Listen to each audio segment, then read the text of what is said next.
शांति, ओम शांति, ओम शांति, ओम शांति, ओम शांति। ओम शांति। आज मास का लास्ट दिन है, 31 जुलाई 2024। आज की मीठी मधुर मुरली में बाबा ने समय के महत्व को बताया है कि समय बहुत मूल्यवान है, समय की कदर करनी है, क्योंकि समय वेस्ट किया तो हमारा भाग्य भी चला जाएगा, है ना। क्योंकि भाग्य बनाने का ये समय चल रहा है। बाप ने हमें समय की पहचान दी कि यह समय कौन सा समय चल रहा है, पुरुषोत्तम संगम युग, उत्तम पुरुष और उत्तम नारी बनने का युग, भाग्य बनाने का युग। और कौन हो आप? संगम युगी पुरुषोत्तम ब्राह्मण हो, है ना। तो बाबा ने कहा कि जितना अपने अंदर ज्ञान का सिमरण करते जाएंगे उतना जो है ये निद्रा जीत बनते जाएंगे। और साथ ही बाबा ने बताया कि तुम बच्चे बाप पर फिदा क्यों हुए हो बाप पर फिदा। फिदा होने का अर्थ क्या होता है? क्या होता है फिदा होने का? आपने देखा है ना कि जब बरसात होती है उसके बाद जब लाइट पर कैसे होते हैं फिदा पंछी, हैं? कैसे हो जाते हैं? कीड़े मकोड़े होते हैं या नहीं? फिदा हो जाते हैं, यानी मर जाते हैं, उसमें समा जाते हैं। तो बाबा ने बताया कि जितना जितना तुम परम पिता परमात्मा की याद में समा जाएंगे उतना तुम्हारी आत्मा की बैटरी चार्ज होती जाएगी, बैटरी बढ़ती जाएगी। और उससे क्या होगा? विकर्म विनाश होंगे, साथ में कमाई जमा होगी। पढ़ाई रोज पढ़नी है। कल भी बाबा ने मुरली में कहा था कि नियमित रूप से पढ़ाई ज़रूर पढ़नी है और बैज भी ज़रूर लगाना है। ओम शांति। सुनते हैं आज के डायरेक्ट ईश्वरीय महावाक्य। बाबा कहते, मीठे बच्चे, तुम्हें अपना टाइम वेस्ट नहीं करना है। तुम्हें अपना टाइम वेस्ट नहीं करना है। अंदर में नॉलेज का सिमरण करते रहो तो निद्रा जीत बन जाएंगे, उबासी आदि नहीं आएगी। आज की मुरली से प्रश्न है, तुम बच्चे बाप पर फिदा क्यों हुए हो? फिदा होने का अर्थ क्या है? प्रश्न के दो भाग हैं। तुम बच्चे बाप पर फिदा क्यों हुए हो और फिदा होने का अर्थ क्या है? बाबा का उत्तर है, फिदा होना अर्थात बाप की याद में समा जाना। फिदा होना अर्थात बाप की याद में समा जाना। जब याद में समा जाते हो तो आत्मा रूपी बैटरी चार्ज हो जाती है।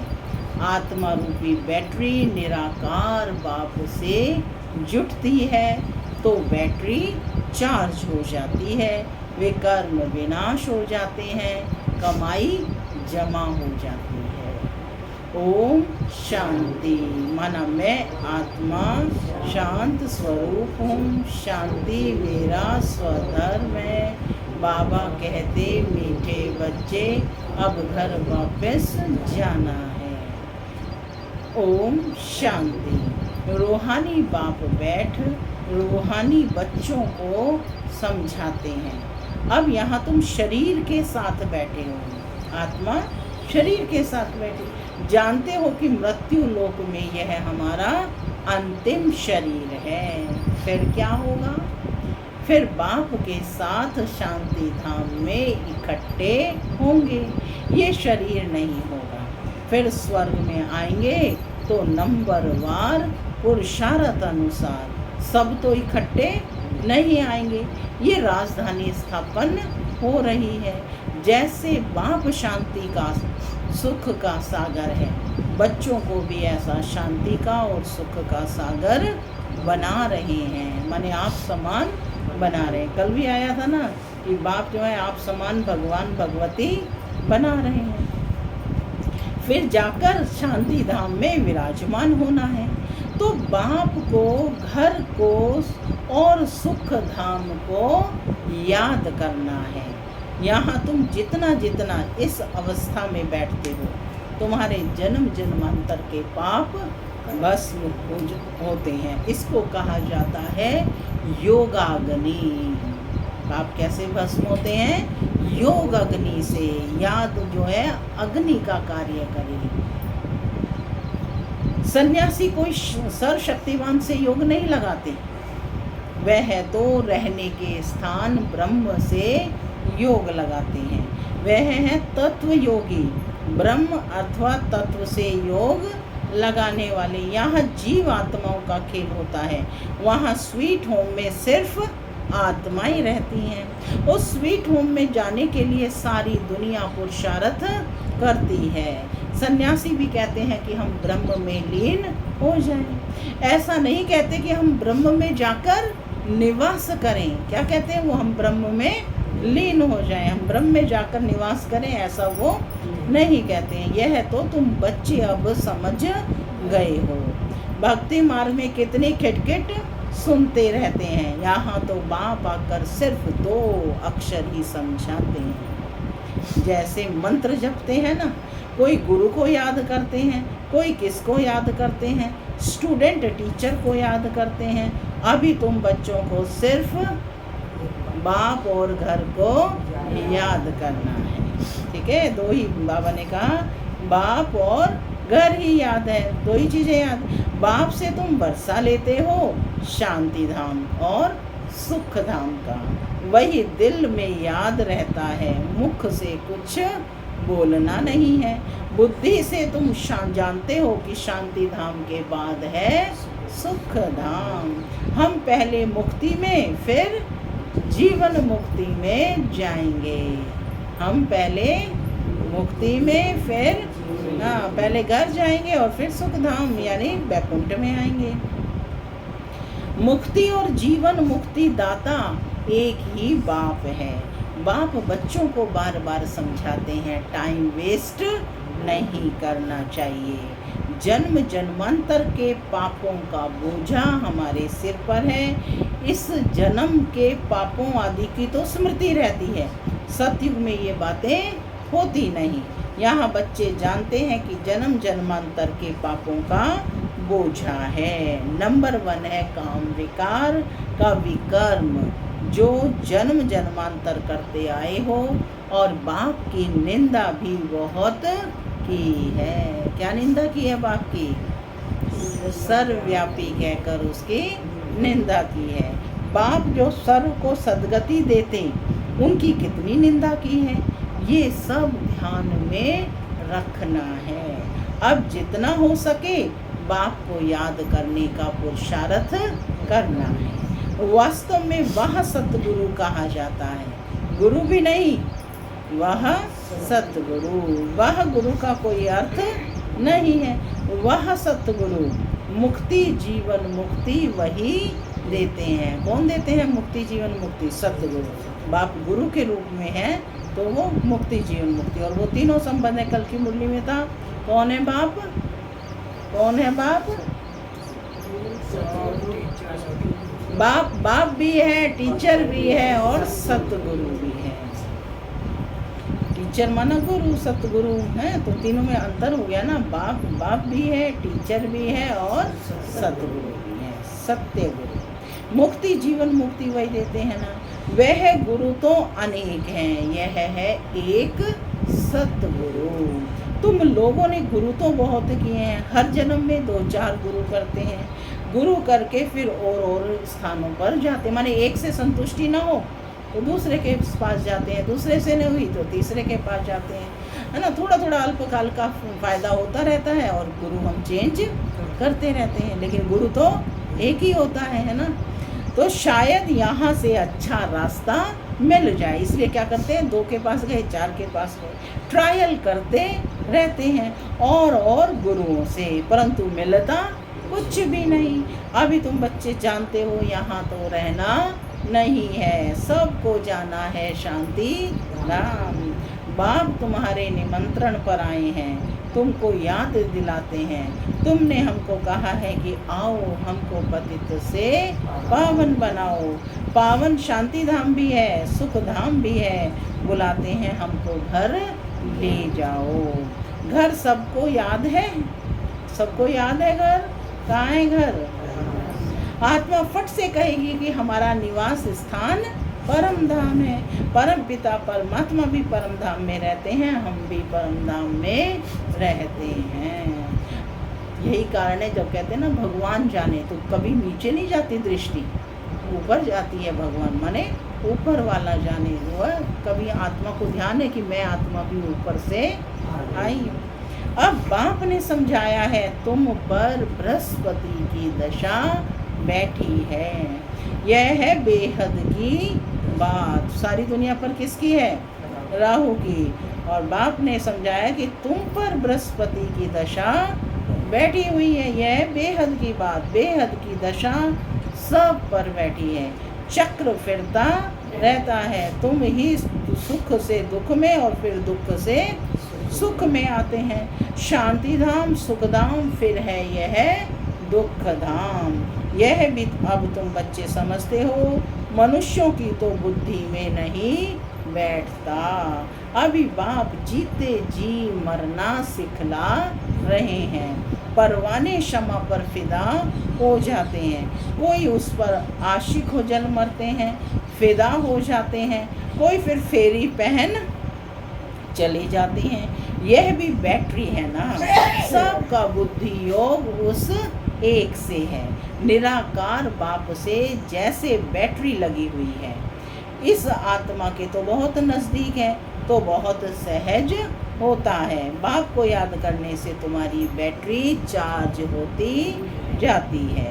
तुम बच्चों को थोड़ी मुश्किलात होती हैं, इनको सहज है। इनको किसको? ब्रह्मा को सहज है। फिर भी इनको पुरुषार्थ तो करना पड़ता है। जितना तुम बच्चों को करना पड़ता है, यह जितना नज़दीक है उतना फिर बोझा है बहुत। बाबा के सिर तो बहुत बोझा है ना।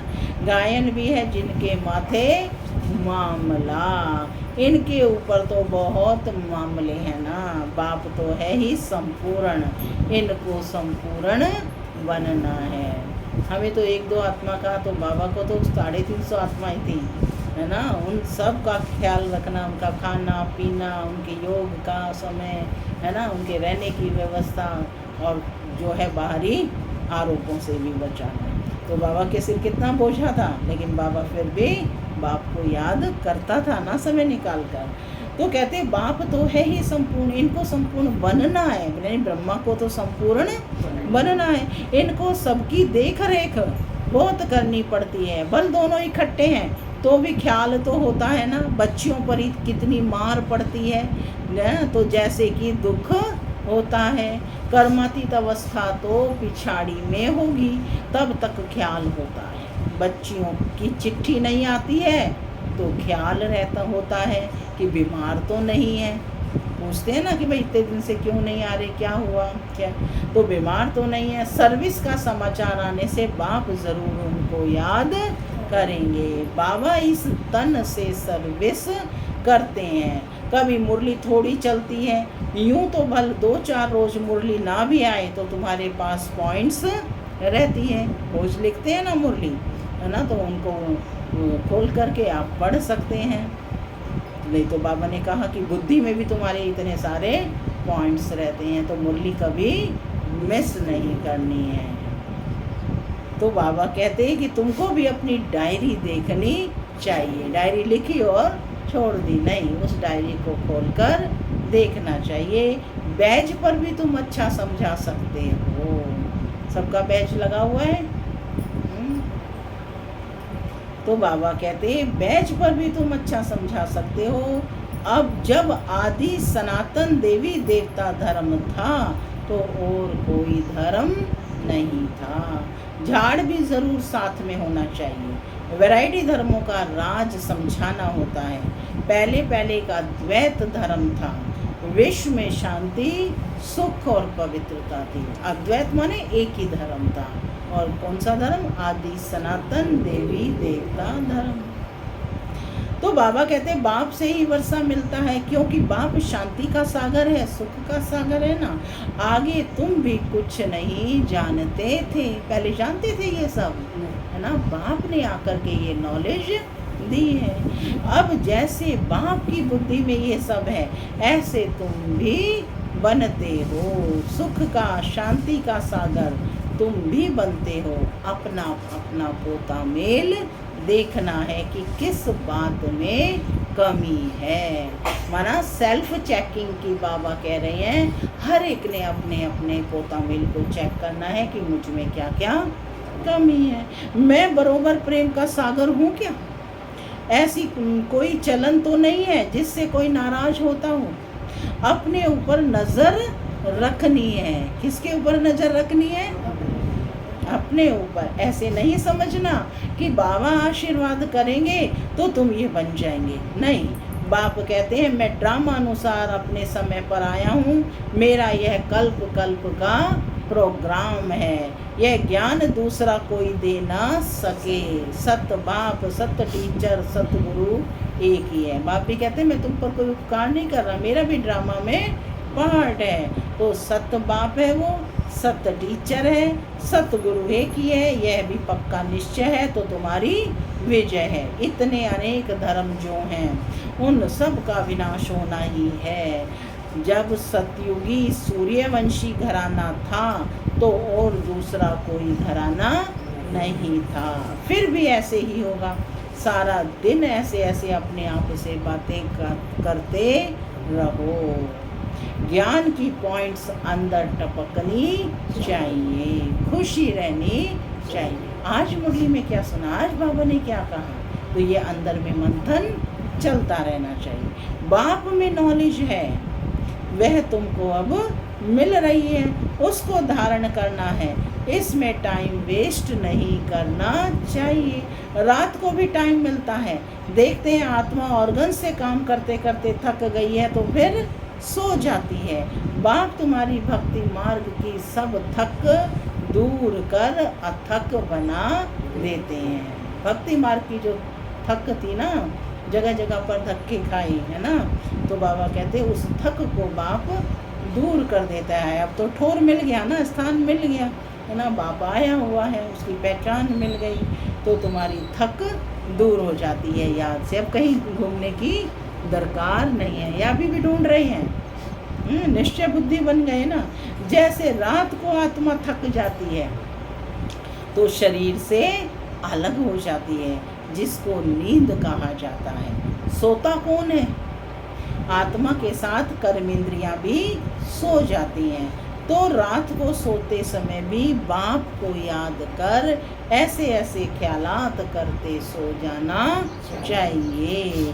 हो सकता है पिछाड़ी में रात दिन तुम नींद को जीतने वाले बन जाओ, फिर याद में ही रहेंगे, बहुत खुशी रहेगी। 84 के चक्र को फिराते रहेंगे, उबासी व पिनकी झुटका आदि नहीं आएगी। हे नींद को जीतने वाले बच्चों, कौन कह रहे हैं? शिव बाबा कह रहे हैं कि हे नींद को जीतने वाले बच्चों, कमाई में कभी भी नींद नहीं करना है ना। यहाँ भी कमाई पर बैठे हैं ना, तो कई झुटका खा रहे होते हैं, है ना। पानी पी लो, मुख दौड़ाओ, है ना, लेकिन सो नहीं। तो बाबा कह रहे हैं हे नींद को जीतने वाले बच्चों, कमाई में कभी नींद नहीं करना। जब ज्ञान में मस्त हो जाएंगे तब तुम्हारी अवस्था वह रहेगी। यहाँ तुम थोड़ा टाइम बैठते हो तो भी कभी उबासी या झुटका नहीं आना चाहिए। और तरफ अटेंशन जाने से फिर उबासी आएगी। जब अटेंशन दूसरी तरफ जाएगी तो उबासी आएगी। और जब याद हो कि बाप कहाँ से आया है, परम धाम से हमको पढ़ाने आया है, तो क्या नींद आएगी? बिल्कुल नहीं आएगी। तुम बच्चों को ये भी ध्यान में रखना है कि हमको औरों को भी आप समान बनाना है। प्रजा तो चाहिए ना, नहीं तो राजा कैसे बनेंगे? क्या कहते बाबा, धन दिए धन ना फूटे। माने इस ज्ञान रत्नों का धन जो है जितना बांटोगे वो उतना बढ़ता जाएगा। दूसरों को समझाएंगे, दान देते रहेंगे तो कभी खुटेगा नहीं तो जमा नहीं होगा। मनुष्य तो बहुत मनहूस भी होते हैं, धन पर बहुत लड़ाई झगड़े हो पड़ते हैं। यहाँ बाप कहते हैं तुमको हम यह अविनाशी धन देता हूँ, तो तुम फिर औरों को देते रहो, इसमें मनहूस नहीं बनना है। दान नहीं देते हैं तो गोया है नहीं। ये कमाई ऐसी है, इसमें लड़ाई आदि की बात नहीं। इसको कहा जाता है गुप्त। तुम हो इनकॉग्निटो वॉरियर्स। इनकॉग्निटो वॉरियर्स माने गुप्त योद्धा, है ना। 5 विकारों के साथ तुम लड़ते हो, तुमको अननोन वॉरियर्स कहा जाता है ना, जिसको कोई नहीं जानता है। तुम युद्ध के मैदान में हो।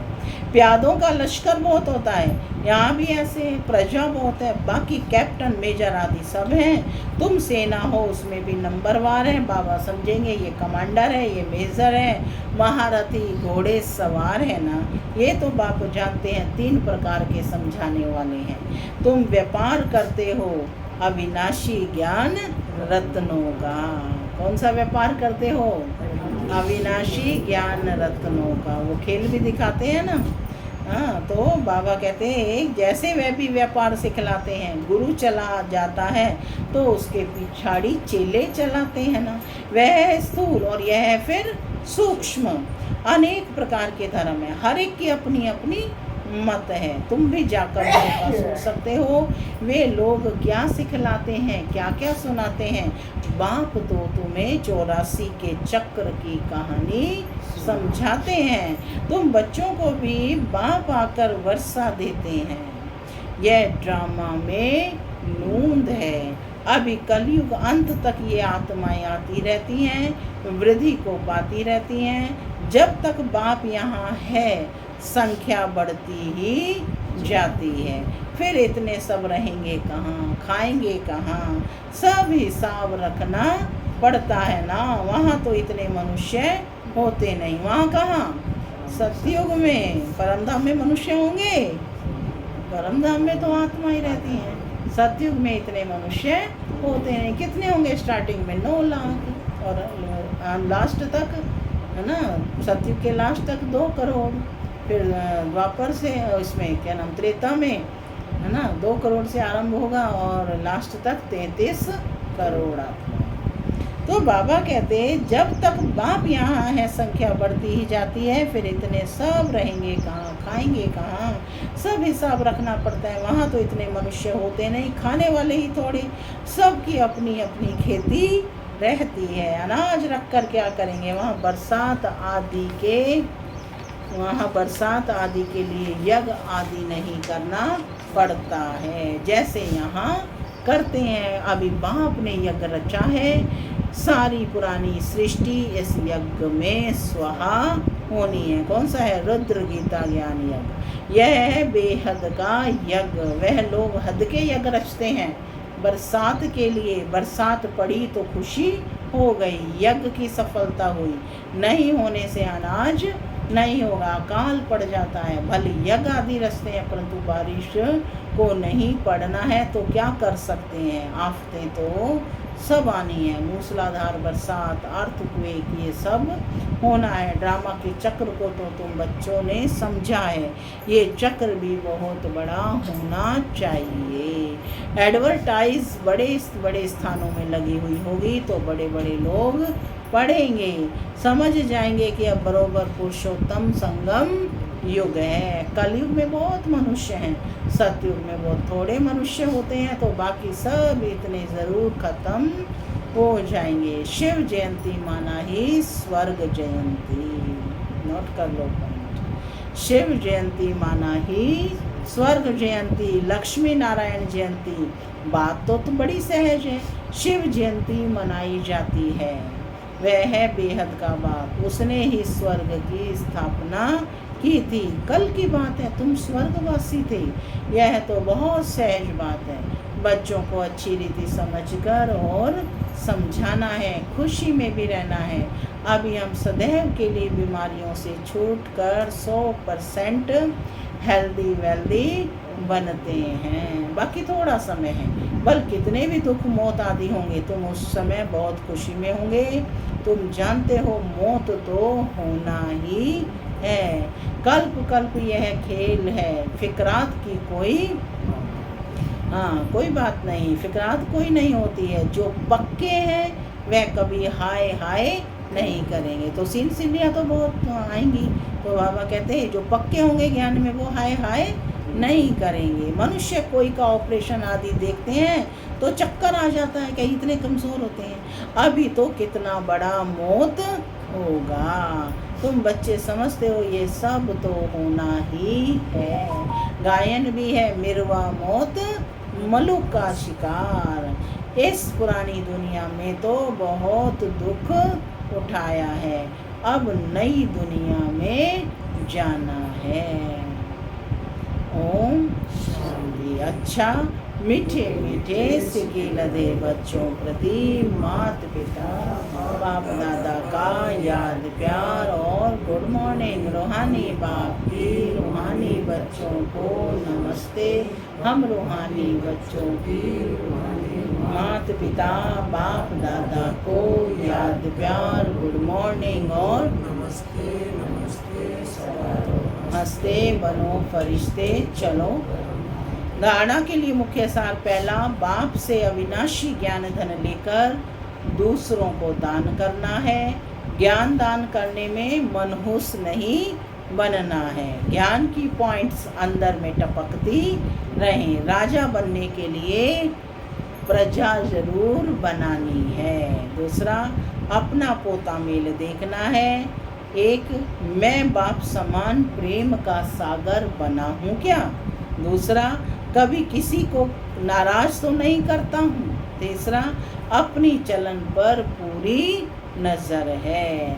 आज का वरदान है, ज्ञान के साथ गुणों को इमर्ज कर सर्वगुण संपन्न बनने वाले गुण मूर्त भव। ज्ञान के साथ गुणों को इमर्ज कर सर्वगुण संपन्न बनने वाले गुण मूर्त भव।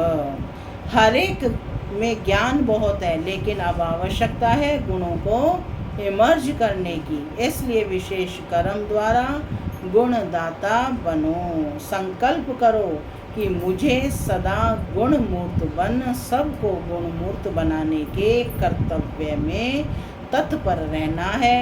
इससे व्यर्थ देखने सुनने व करने की फुर्सत नहीं मिलेगी। इस विधि से स्वयं की व सर्व की कमजोरियां सहज समाप्त हो जाएंगी। तो इसमें हर एक अपने को निमित्त अव्वल नंबर समझ सर्वगुण संपन्न बनने और बनाने का एग्जाम्पल बनो। स्लोगन है, मनसा द्वारा योगदान, वाचा द्वारा ज्ञानदान और कर्मणा द्वारा गुणों का दान करो। ओम शांति। ओम